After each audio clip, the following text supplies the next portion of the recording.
Presiden ke-5 RI Megawati Soekarno Putri menerima Duta Besar Republik Islam Iran untuk Indonesia di kediaman Megawati di Menteng, Jakarta Pusat kemarin.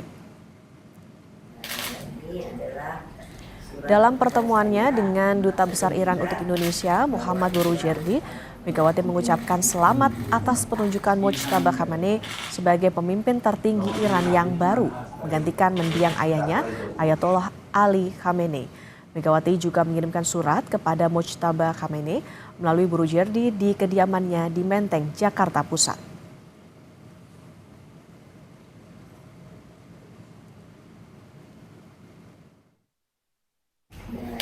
Ini adalah surat kedua saya, merasa gembira bahwa Iran sekarang telah mempunyai ya, ini bukti bahwa saya punya hubungan persahabatan dengan almarhum.